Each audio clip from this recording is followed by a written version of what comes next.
My son sent a message in the family group chat. "We think it's best if you keep some distance for a while." My daughter-in-law hit the like button. I replied, "Understood, I'll respect that. And I'll also stop paying the house mortgage and the monthly transfers of $5,000. That night, my phone buzzed non-stop with panicked calls. Do you know that feeling when the ground disappears beneath your feet? I was standing in the kitchen, stirring a pot of pumpkin jam on the stove, the kind with cinnamon and cloves my grandmother had taught me to make, and my son, Benjamin, had loved since he was a boy. The sweet, warm steam filled the kitchen, carrying the scent of happy memories. My phone vibrated on the counter. It was a notification from the family group. I wiped my hands on the light blue apron I'd worn for years, stained with the memories of countless meals, and picked up the phone. My heart was calm. Maybe Benjamin was texting to plan Sunday lunch, or maybe my granddaughter, Sophie, had sent one of her drawings. At 68, those little things still brightened my day, but when I read the words on the screen, my blood ran cold. The family thinks it's best if you keep some distance. We're going through a rough time and need a little space. Just a few words enough to erase 30 years of sacrifice, sleepless nights, broken nails from sewing, and dreams I'd buried so my child could chase his own. I read the message 3 times, hoping the words would rearrange themselves into something less cruel, but they didn't. It was my son, the child I carried for 9 months, raised alone after my husband, Mark, died in an accident when I was 35, telling me to disappear from his life. Right below, it was a blue thumbs up from Vivian, my daughter-in-law, a single, careless tap, as if it were just a funny video or random news article. My sister, Martha, was also in the group. Silent. My brother-in-law, Robert, too. Silent. No one said a word. No one defended me. No one asked why. "Benjamin, what is this about?" I turned off the stove. The jam stopped boiling, but inside me, everything still burned. I sat down on the dark wooden chair I'd brought from my mother's house after she passed, and the phone slipped into my lap. How had things come to this? I'd worked 16-hour days at the sewing factory to pay for his education. I never took a vacation because every dollar I earned went toward giving him a better life. I'd had chances to remarry. Several men had asked when I was younger, but I refused, afraid to confuse my child, wanting him to grow up knowing he was my only priority. And now, at 68, with calloused hands and a back bent from years of labor, I was treated like an old piece of furniture that no longer fit the new decor. But what hurt most wasn't my son's words, it was Vivian's. That tiny, indifferent gesture said everything about what I meant to them. A burden. I took a deep breath. The smell of pumpkin jam still lingered in the air, but now it made me nauseous. I thought about all the times I'd bitten my tongue to avoid being called controlling. The times I'd smiled through Vivian's coldness. The times I'd pretended not to notice being left out of conversations, convincing myself it was just a phase. I picked up my phone. My hands trembled not from weakness, but from a cold, sharp anger I'd never known before. I began typing, each word a decision. "Understood, Benjamin. I'll respect your request. And I'll also stop paying the $3,000 monthly mortgage, the $5,000 transfers, and Sophie's $890 health insurance. I hope you both find the space you need. Love, Mom." I hit send. Then I threw the phone onto the couch, turned back to the kitchen, and dumped the entire pot of pumpkin jam, now a thick mixture of 3 generations of memories, into the trash. Because at that moment, I realized something. Love without respect doesn't nourish anyone. That night, my phone rang over and over, but I wasn't ready to answer anymore. And that's how I learned the most important lesson of my life, to value the person who values me most, myself. If you want to know how it all began, why I reached that breaking point, and what happened after that night, stay with me. Subscribe, because what comes next might make you see every relationship in your life differently. Let me tell you how I became a stranger in the very family I built. Because no one wakes up one morning and decides to be mistreated, it happens slowly, silently, like rust eating away at metal. You only realize it when it's too late. It all began 6 years ago, on a March afternoon. I was sitting in the living room mending the lining of a handbag when Benjamin called, his voice full of excitement. "Mom, I met someone special. I want you to meet her, Vivian." My heart skipped. My 35-year-old son had always been private about relationships.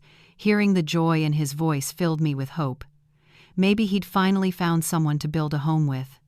When I met Vivian, she was beautiful, long, straight hair, neat outfit, expensive gel nails. She hugged me and said she'd heard so much about me.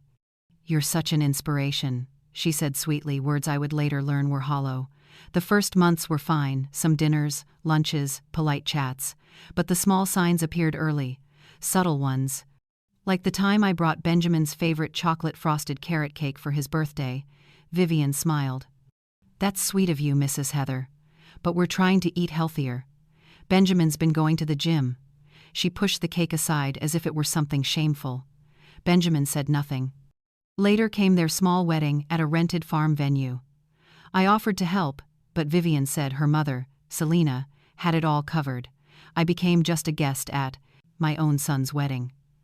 Then came the requests. At first, small ones. "Mom, can you lend Vivian $800 for an online course? It's important for her job." I gave it without hesitation. 2 weeks later. "Mom, the fridge broke. Could you help with $2,500? I helped again. Then, "Mom, Vivian's car needs repairs $3,200. I helped once more, telling myself, my child needs me. That's what mothers do. Then came the big ask. One Thursday night, Benjamin came over, looking uneasy. "Mom, Vivian and I found our dream house, 3 bedrooms, a yard, in a safe neighborhood. But we need about $95,000 for the down payment." I was stunned. That was nearly all my savings, the money from selling the small piece of land my late husband, Mark, had bought back in the 80s. My only security for old age. But when I looked into Benjamin's eyes, I saw Mark's warmth, his hope. I asked myself, what's the point of safety if you can't use it to help the people you love? I sold the land and handed him the money. Benjamin hugged me tight, called me the best mom in the world, said they'd never forget it. Vivian texted, "Thank you, Mom. You're an angel." 3 months later, they moved into the new house. Then came the first mortgage payment, $3,200 a month. Benjamin called, worried. "Mom, we're struggling. Vivian hasn't passed her licensing exam yet, and my salary isn't enough. Could you help for a few months?" I knew it wouldn't be just a few months. But mothers always believe, because we want to believe. I agreed to cover the mortgage. Then came the monthly transfers. First $2,000, then $3,500, then $5,000. Always with the same promise, just until things stabilize. I tightened my budget, canceled my health insurance, stopped buying new clothes, ate cheaply. But I sent the money faithfully, thinking I was investing in my son's happiness. The more I gave, the more I lost. Sunday lunches became rare. "Mom, we're tired. We'll stay home." Or, "Mom, Vivian's family is visiting, maybe next week." When I called, Benjamin was always busy. "Mom, I'll call you later." He never did. When Sophie was born, my sweet granddaughter with those big round eyes, I thought things would get better. They got worse. Vivian didn't want me to hold the baby too often, said she needed to respect their space as parents. Me, the woman who'd raised a child alone now, had to ask permission to hold my granddaughter. Benjamin stayed silent, always taking his wife's side. Bit by bit, I stopped being a mother and became an ATM. Until that night, the dinner that changed everything.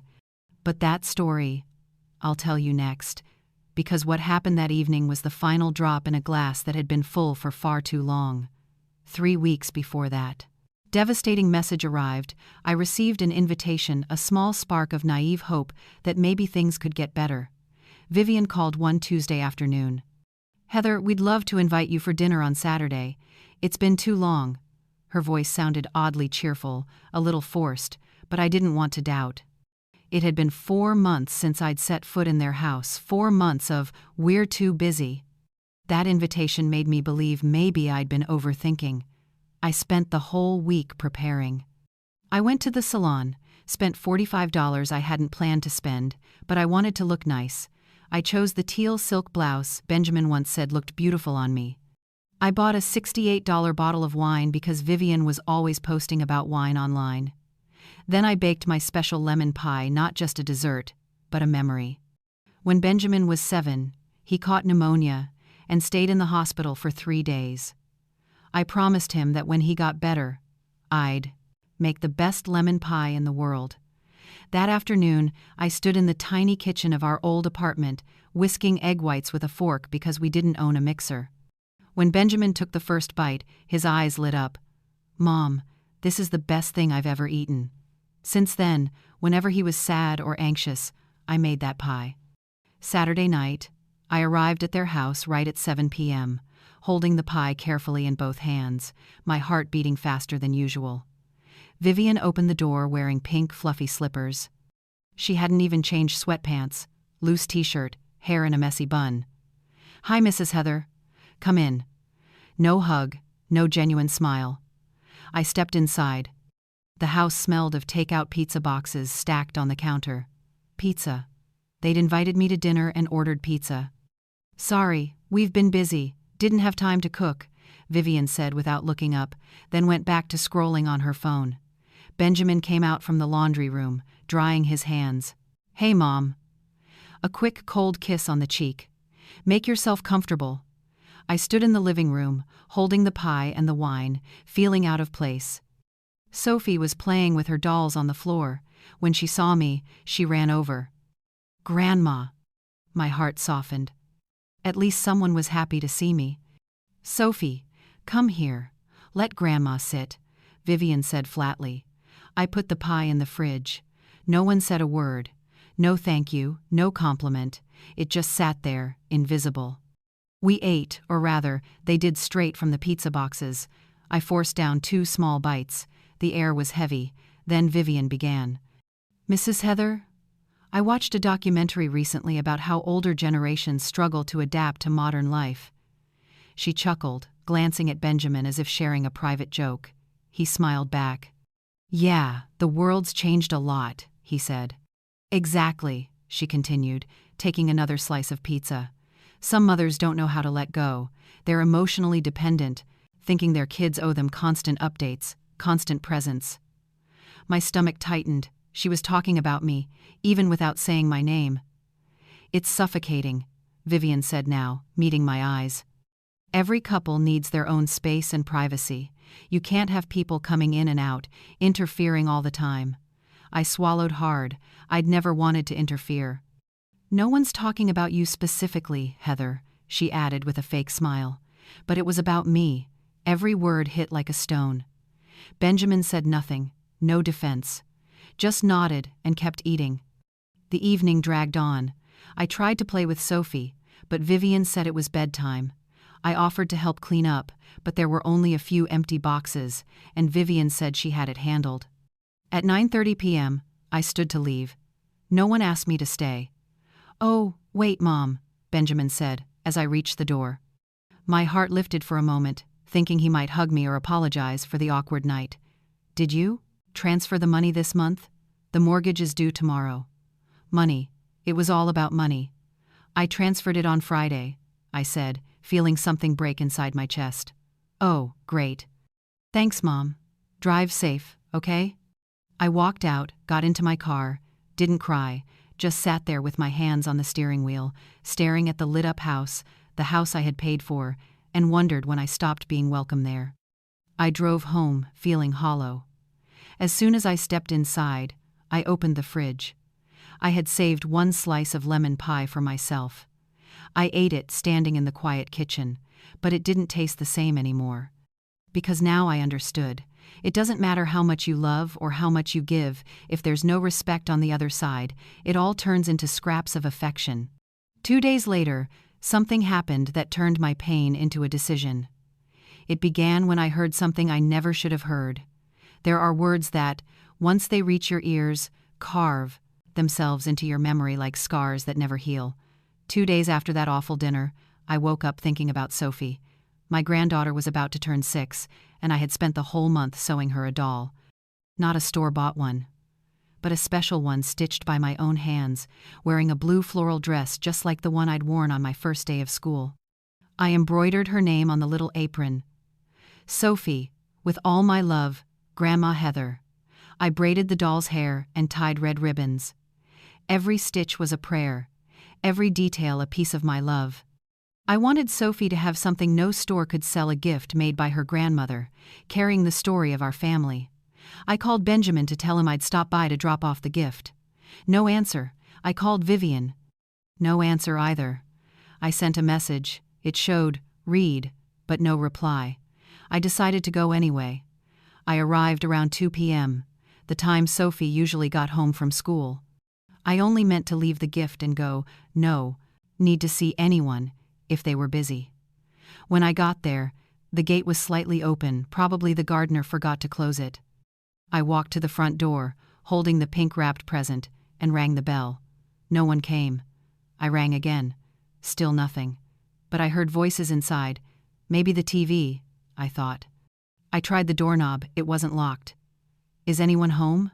I called, stepping inside. No reply. The house was quiet, but the voices came from the kitchen. Not the TV. People. My mind told me to leave, but my heart wouldn't let me. I needed to know why they were avoiding me. I walked slowly down the hallway. The kitchen door was slightly ajar, and then I heard Vivian's voice, sharp and clear. I'm serious, Mom. I can't stand that woman anymore. I froze. She was talking to her mother, Selena. She butts into everything. The other day she tried to tell me how to cook oatmeal for Sophie, like I don't know how to take care of my own child. I just pretended to listen, but inside I was furious. My hands tightened around the doll. I had never taught her anything, only mentioned once that oatmeal was good for kids' digestion, something Sophie's pediatrician used to tell me when Benjamin was little. Selena's voice came through the speaker. And what does Benjamin say? Vivian answered. He always takes her side, says his mom is old and we need to be patient. But patience has its limits. She pays for the house and living expenses and thinks that gives her the right to control our lives. My legs trembled. Then I heard Benjamin's voice. Vivi, hang up. Call your mom later. Okay, almost done. Mom, I'll call you back. Then Benjamin's tired voice. You should be more patient. She's lonely. We're all she's got. Vivian replied. That's exactly why she clings to us. It's not healthy. She needs to go out, make friends, join a senior center, or something, senior club, as if I were some burden that needed to be kept busy so I wouldn't bother them. You know how she is, Benjamin murmured. Then why don't you do something? Vivian snapped. I didn't marry you to have your mom hanging around our house all the time, always bringing pies, toys for Sophie, asking to come over on Sundays. I can't take it anymore. Silence. A long, heavy silence. I'll talk to her, Benjamin finally said. Talk? The way you talk? She'll be back here next week. Vivian laughed dryly. I know she pays for things, she's not stupid. But that doesn't mean she gets to control us. Honestly, she's the one weighing us down, not the other way around. Without us, what would she even do? Sit alone in that old apartment, counting her money? A burden. Those two words exploded in my chest. Me, the woman who had worked since she was 15, raised a child alone, sold everything she had to help them, now reduced to a burden. Don't say that, Vivi, Benjamin said softly, weakly. But he didn't defend me. He only asked her not to say it, not because she was wrong. I'm just being honest, Vivian said, opening the fridge, the door creaking. We need to do something. Either she understands and keeps her distance, or what? Or we'll have to be more direct. Tell her to stay away for a while for her own good, too. I couldn't listen anymore. My vision blurred. I stepped back, clutching the doll to my chest like a shield, and walked out the same way I'd come in, unseen, unwanted, unloved. I got into my car, shut the door, and only then did I collapse. I cried harder than I had since the day I buried Mark. I cried for a kind of pain no medicine could cure, the pain of realizing you no longer mean anything to the people you love more than life itself. The doll lay in my lap, with its blue floral dress, braided hair, and the embroidered words, "Sophie, with all my love, Grandma Heather." I took that doll back home. It never reached my granddaughter's hands. For the next 3 days, I locked my door and lived in silence, letting a part of me die, the part that still believed I had a place in that family. But you know, when something dies inside you, sometimes something else is born. What rose within me was something I never thought I'd have the courage to feel clarity. 3 days. I stayed in my apartment for 3 whole days, barely eating or sleeping, replaying every word I'd heard. She's our burden, not the other way around. The first day, I only cried. I cried until no tears were left, until my throat burned, until my eyes were so swollen I could barely open them. I ignored every call from Martha, every text from the church group, the whole world. By the second day, anger took over. A quiet, burning anger like embers glowing inside. I paced the living room, muttering to myself, recalling every insult, every humiliation, every time I swallowed my pride, and pretended nothing was wrong. I picked up Sophie's doll, the one still sitting on the table, the gift I'd carried but couldn't give, and almost threw it in the trash. But I stopped, because it wasn't her fault. The fault didn't lie with a 6-year-old child, but with the adults who had forgotten what gratitude meant. By the 3rd day, something changed. I woke before dawn. Even though I hadn't slept, my mind was strangely clear. I walked to the bathroom and looked at myself in the mirror. What I saw startled me. A 68-year-old woman stared back, deep lines around her eyes, tangled gray hair, slumped shoulders. But it wasn't age that scared me, it was the expression. Resignation, defeat. And then I saw not just myself, but my mother's reflection, my mother, Irene, who had raised 5 children alone on a farm after my father left with another woman. She worked until her hands cracked, her back bent from labor. Once, before she died, she told me, "Heather, never let anyone make you feel small. You are the backbone of your own life, and a backbone can either break or stand tall. You decide." I looked deep into that mirror and chose to stand tall. I left the bathroom, sat at the kitchen table, and opened the old laptop Benjamin had given me 5 years ago, saying I needed to learn how to live in the digital age. I turned it on, my hands trembling not from weakness now, but from determination. I logged into my online bank account and printed every transfer receipt, every bill, every mortgage payment. I organized them by date, slipping each one into a clear plastic folder, as if building a legal case. March 2022. Mortgage, $3,200. Additional support, $2,000 total, $5,200. April, $3,200 mortgage, plus $2,500 help, $5,700 total. May, $3,200, plus $3,600, $1,200 total. I added month by month, year by year, the numbers grew.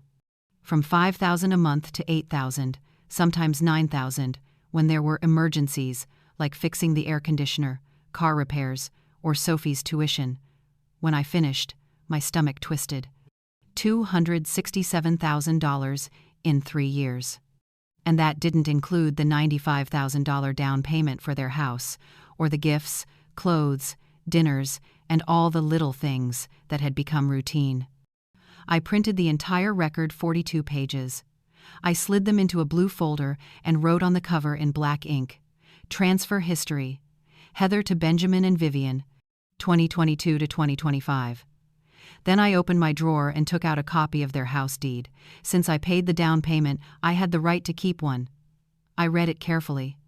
Owners, Benjamin Carter and Vivian Carter.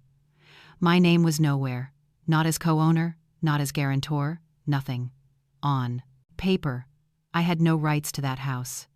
But in my heart, morality was on my side. I called my lawyer, Henry, a longtime friend who used to come to my shop years ago to fix his suits. We'd stayed in touch, and he once told me, "Heather, if you ever need me, call." And this time, I truly needed him. "Hi, Henry.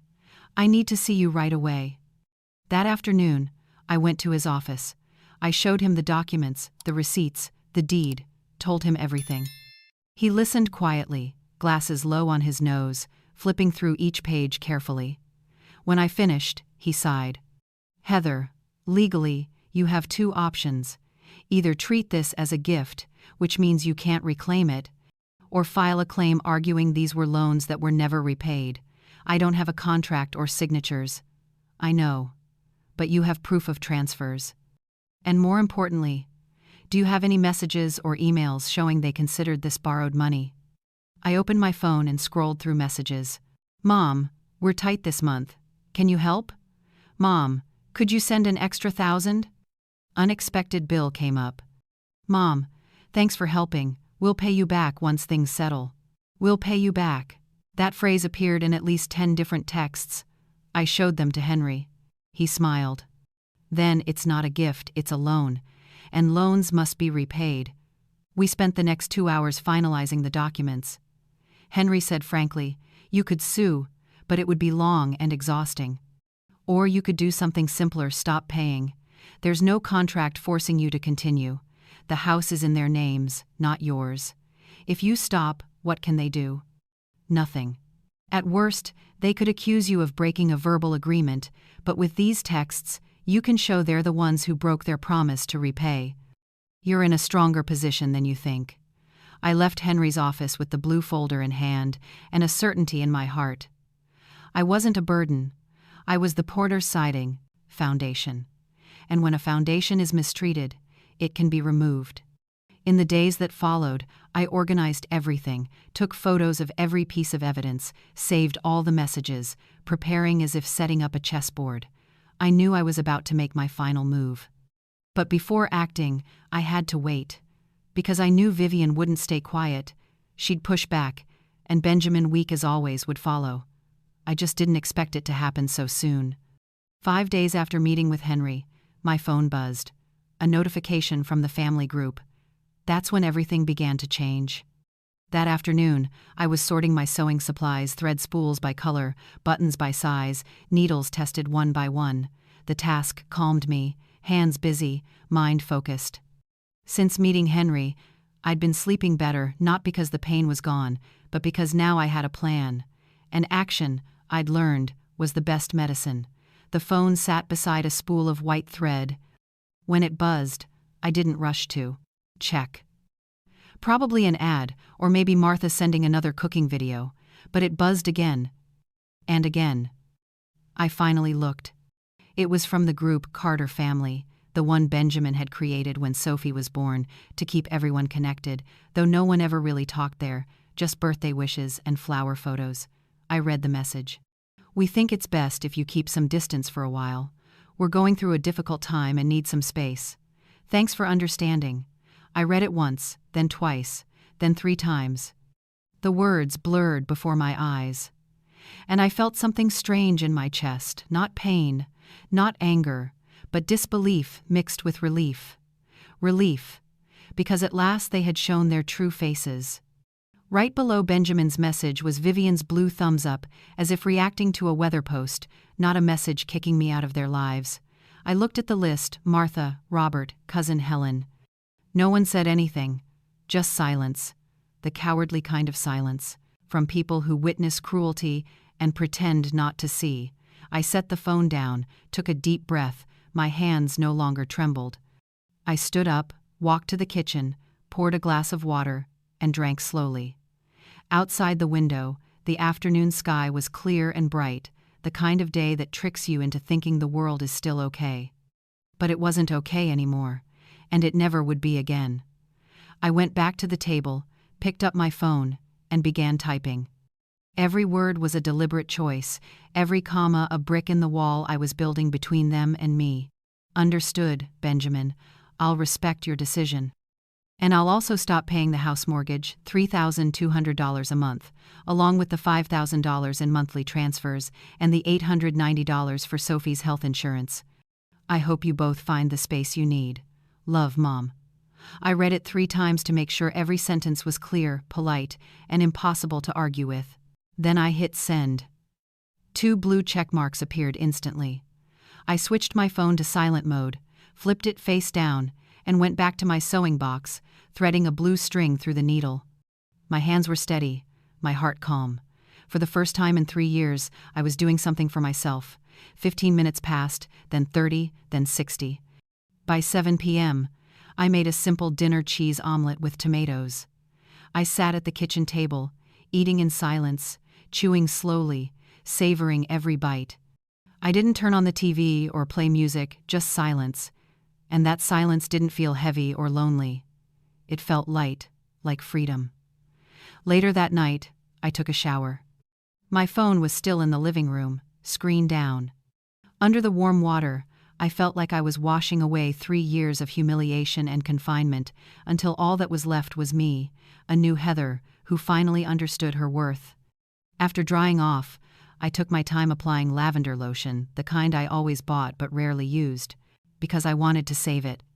I put on my most comfortable pajamas. It was close to 11 p.m. when I went back to the living room and saw the phone. It was vibrating nonstop, sliding back and forth across the table from all the incoming notifications. The screen lit up, then went dark, then lit again like a frantic heartbeat. I picked it up. 47 missed calls. 23 from Benjamin. 15 from Vivian.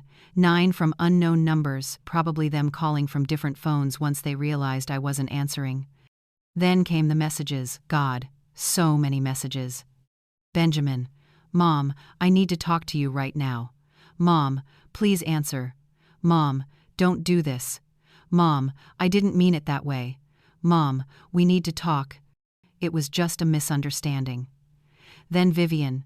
Heather, this must be a misunderstanding. We only asked for some time. We didn't mean for you to stop helping. Can we talk calmly in the morning? Benjamin again. Mom, please, pick up the phone. Mom, we can't pay the mortgage without your help. Mom, please don't do this to us. I sat on the couch, reading each message slowly, tasting the bitter sweetness of the moment. Sweet, because they finally had to face reality. Bitter, because all they cared about was the money, not the mother they had rejected, not the grandmother they'd pushed out of her granddaughter's life, not the woman who had sacrificed everything for them, but the $8,200 that would no longer land in their account each month. I didn't reply to any of them. Instead, I went to my room, took out the blue folder Henry, my lawyer, had helped me organize, filled with every receipt, and placed it on the coffee table, right where it couldn't be missed. I wrote a small note in blue ink, my handwriting steady.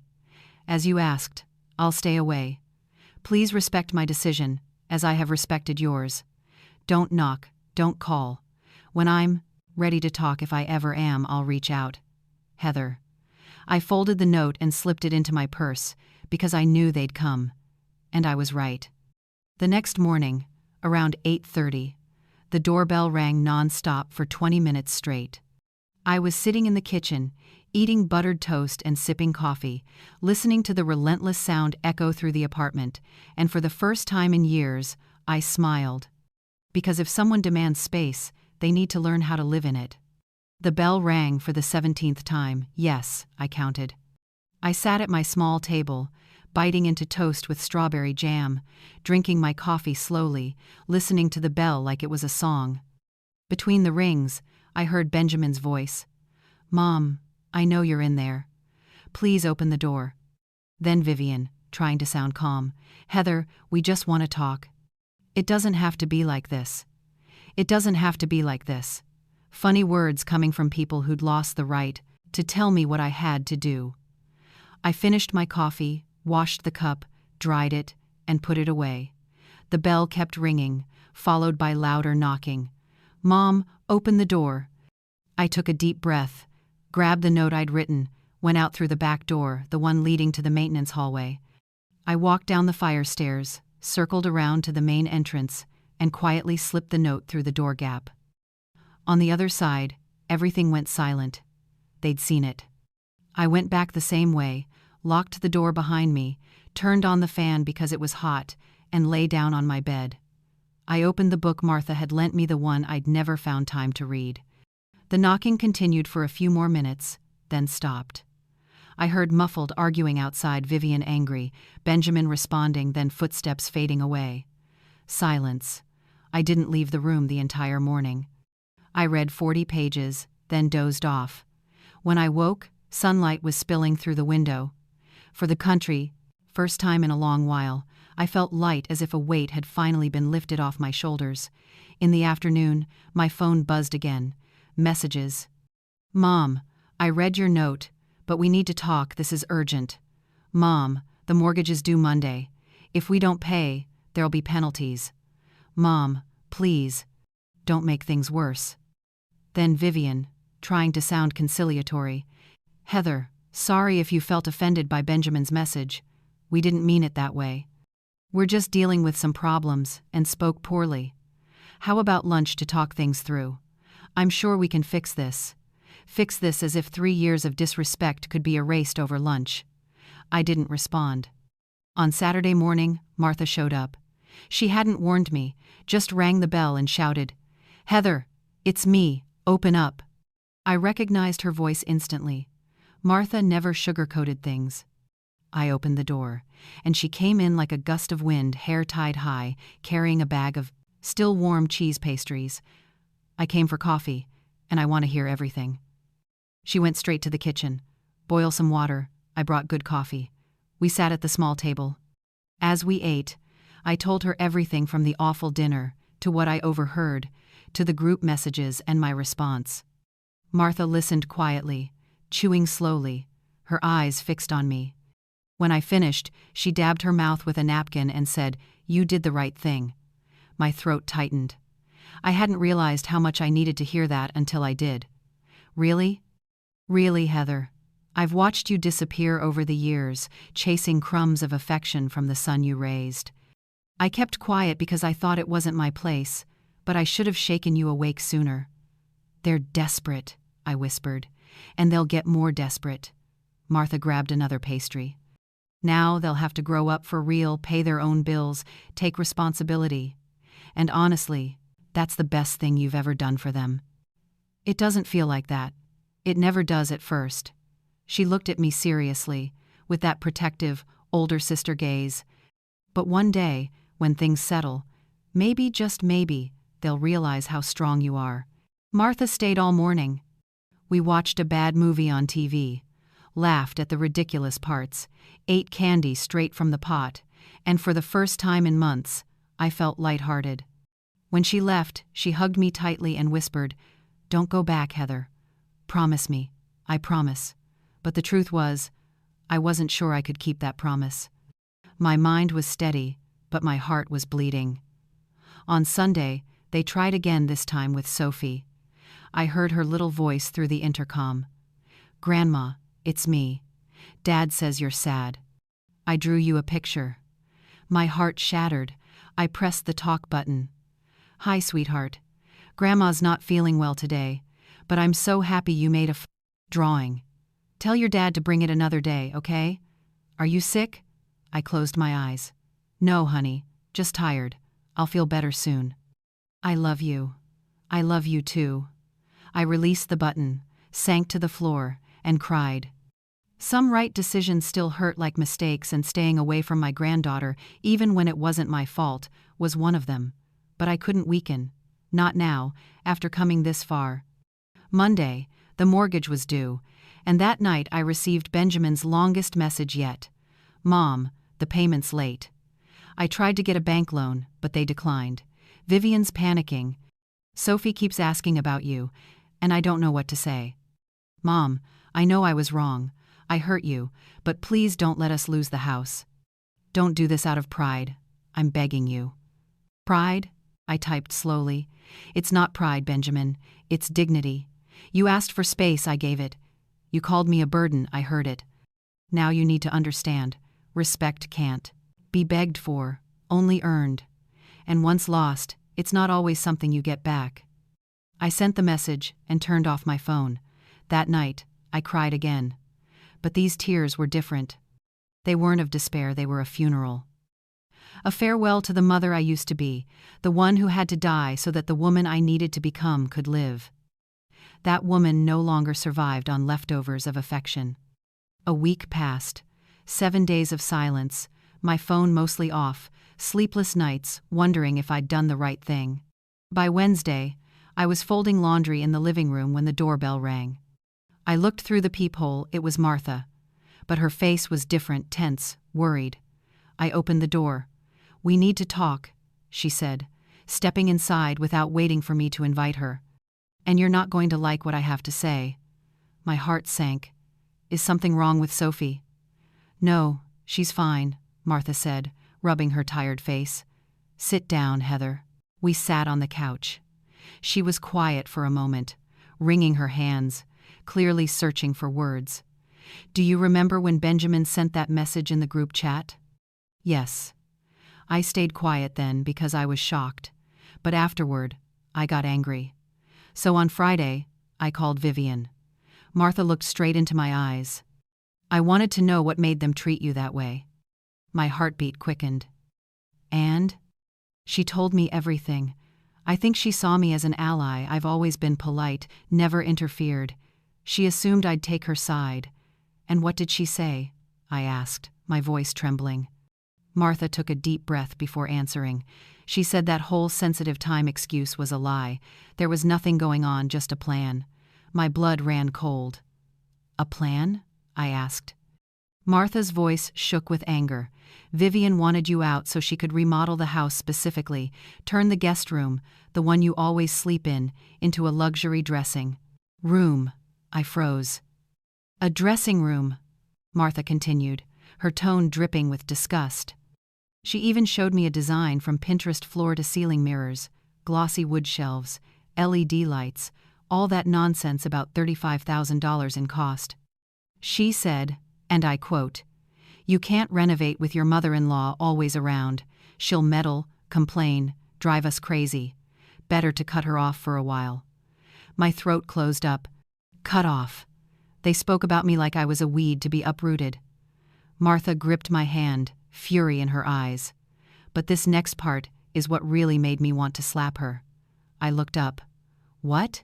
She said, "You're too clingy, that you can't leave them alone, always wanting to visit every weekend, always inserting yourself into their lives." And then she added, "But we still need her money, so we'll find a way to keep the cash flowing without having her around." Those words hit my chest like bricks. Keep the money, but not me, as if I were a faucet they could turn on or off, just without the sound of dripping water. I whispered, "She really said that?"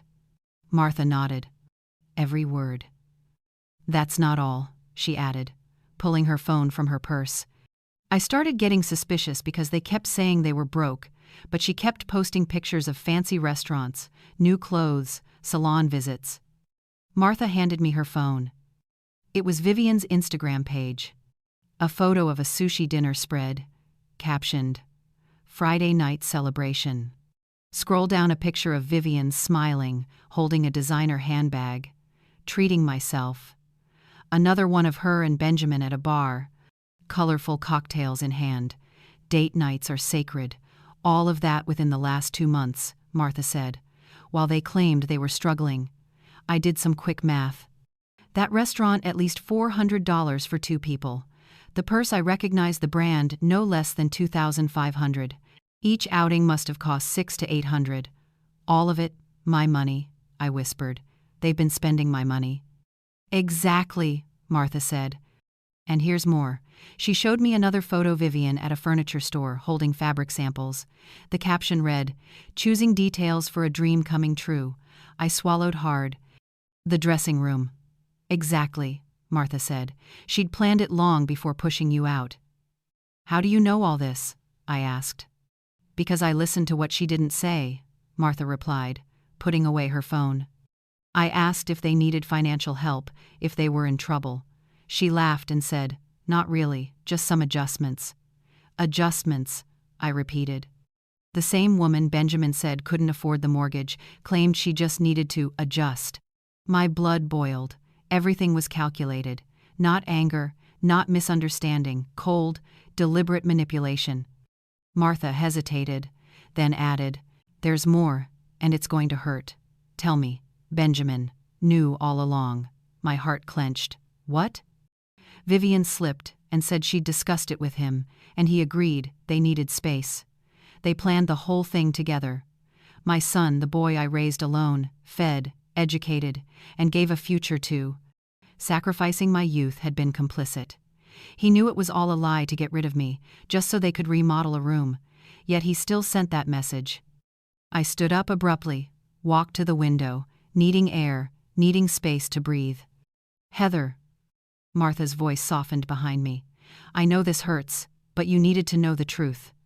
I turned to her and looked straight into her eyes. "Thank you. Thank you for being honest." "What are you going to do now?" she asked. "Nothing," I replied. "I'll keep doing exactly what I've been doing." "You're not going to confront them?" "For what? To hear more lies?" I shook my head. "No. They dug their own hole. Now they'll have to figure out how to climb out of it." Martha nodded slowly. "What if they lose the house?" "Then so be it," I said firmly. "They'll learn that when you bite the hand that feeds you, sooner or later, you go hungry." Martha stayed for a while longer, but I barely heard her. My mind spun with images of that $35,000 dressing room, the fancy dinners, the designer bags all paid for with my labor, while they looked at me as if I were a burden. That night, I didn't sleep. I sat in the dark living room, eyes fixed on the ceiling, letting anger and pain transform into something else resolve. Because at that point, it wasn't about money or a house anymore. It was about something bigger. Love without respect is just exploitation. And I was done being drained. They wanted space? Then, they would have all the space in the world along with the consequences that came with it. 2 months passed. 60 days of absolute silence. 60 days of watching their world crumble, while I simply observed. It wasn't easy. Some nights I picked up my phone, my hands trembling, almost typing, "All right, let's talk." Some mornings I woke up with a heavy chest, thinking about Sophie, wondering if she missed me, if she understood. But every time I wavered, I remembered. I remembered the word burden. I remembered the blue thumbs up. I remembered that overpriced dressing room they valued more than my presence. And I stayed strong. Martha kept me updated not because I asked, but because she believed I had the right to know how they were facing the fallout. In the first week, Benjamin negotiated with the bank for an extension. They got 5 extra days. Then they borrowed $3,200 from Vivian's mother, Selena, just enough to cover the mortgage payment, nothing else. In the second week, their cable was cut off, then Vivian's gym, membership, then their fancy dinners. By the third week, the bank denied Benjamin's loan request because his credit score was too low. Vivian tried splitting up her credit cards and found they were maxed out. They started fighting. Martha heard from one of Vivian's relatives that their marriage was falling apart. Good. They were finally tasting the bitterness I'd endured for 3 years while keeping their luxury lifestyle afloat. By the 4th week, they couldn't make another payment. The bank sent a warning, one more missed installment, and they'd face foreclosure, and then Benjamin showed up. It was Saturday afternoon. I was reading on the balcony when the doorbell rang, 3 short, hesitant chimes. I looked through the peephole. It was him, alone, without Vivian. I froze. My son, once so polished, shirts always ironed, hair perfectly combed, now looked exhausted. Dark circles, unshaven face, wrinkled clothes. He looked 10 years older than he had 2 months ago. Something deep inside me stirred the instinct of a mother, the urge to protect, to embrace. But I didn't open the door. I stood still, watching through the frosted glass. He pressed the bell again, then rested his forehead against the door. "Mom, I know you're in there. Please, just listen to me. I messed everything up. I know I did. I have no excuse. Vivi and we're not okay. She blames me. I blame her. And in the middle of it all is Sophie, asking, 'Why doesn't Grandma come anymore?'" At the sound of my granddaughter's name, my heart clenched. "We missed another mortgage payment. The bank's going to take the house. Mom, I've lost everything. I don't know what to do anymore." He went silent for a moment. "I know I don't have the right to ask for anything. I treated you terribly, but you're all I have, Mom. I was too stupid to see it sooner." Tears streamed down my face, but I didn't open the door. because I knew there was a line between forgiveness and allowing myself to be used, and I wasn't sure where I stood on that line. "All right," he said softly after a long silence. "I understand. I just wanted you to know that I'm truly sorry." I listened as his footsteps faded, the elevator door closed, and only then did I collapse to the floor, sobbing. As much as it hurt to see my son broken, as much as my mother's heart bled, there was still a quiet voice inside, whispering, "He needs to learn. He has to understand the cost of what he's done." A week later, Martha called. "They're getting divorced." I gripped the phone tightly. "What?" "Vivian's the one filing. She says she can't take the pressure anymore. Blames Benjamin for ruining things with his mother, the woman who paid for everything. She said she didn't marry him to live in misery." My stomach twisted. "And Sophie?" "Half the time with Benjamin, half with Vivian. As for the house, they're being forced to sell. The bank gave them an ultimatum: either pay everything they owe plus about $15,000 in penalties, or it goes to auction. $15,000, nothing compared to the $267,000 I had poured into that place. And Benjamin, he's completely shattered. According to Vivian's relatives, he's still in the house, barely getting out of bed, took a leave from work due to depression." I hung up and stared at the wall. My son was falling apart. A part of me wanted to run to him, to hold him, to say I'd fix everything. But another part, the one that had learned self-respect, whispered, "You can't save someone who doesn't want to save themselves. You can't love for them." I lived in that tug of war for days, until one Thursday night, my phone lit up with a new message. It was from Benjamin, but it wasn't his voice. I opened it and heard Sophie's sweet, gentle, "Grandma, Daddy said I could send you a message. Daddy's really sad. He cries every day. I'm sad too because you don't come over anymore. Don't you love me anymore?" The world stopped. "Don't you love me anymore?" A 6-year-old child, thinking she'd done something wrong, that her grandma stopped loving her. That night, after 2 months of silence, I called Benjamin. He picked up immediately. "Mom?" His voice cracked, full of hope. "Let's talk," I said. "At my house, not yours. Tomorrow afternoon, 3 o'clock. Come alone. I'll be there." "Thank you, Mom. Thank you for—" I hung up before he could finish. I'd listen, but this time it would be on my terms, in my home, under my rules. If he wanted a second chance, he'd have to earn it, because a mother's love may be endless, but self-respect is not negotiable. I had learned, in the hardest way possible, that once respect is gone, even the deepest love becomes a chain, and I had chosen freedom. Now, it was time to see if he would choose responsibility. Friday afternoon, right at 3 o'clock, the doorbell rang. I was sitting in my sewing chair, hands folded on my lap, back straight. I had rehearsed this conversation dozens of times in my head the night before. I knew what I would say, how I would say it, and most importantly, what I would no longer accept. I opened the door. Benjamin stood there, holding a paper bag. I recognized the smell pumpkin bread, the kind I used to bake for him. "Hi, Mom," he said softly, his voice shaking. "Come in." He stepped inside slowly, as if walking into sacred ground. He looked around the room where he'd grown up, at the photos on the wall, the couch where we used to watch movies together. "Sit down." I pointed to the chair across from me. He set the bag on the table. "I tried making it like you do, but it's probably not as good." "Benjamin," I interrupted calmly, "the pumpkin bread isn't why you're here." He swallowed hard. "I know."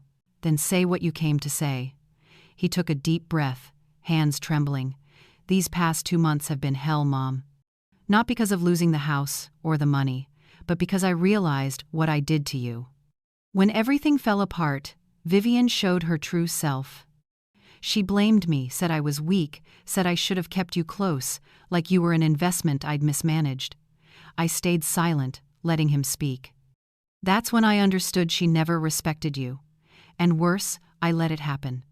I saw her belittle you, mock you, push you away, and I did nothing. Why?" My voice was cold. "Why is it easier to be complicit than to defend?" He bowed his head. "Because I was a coward, Mom. You raised a strong man. but I chose to be weak.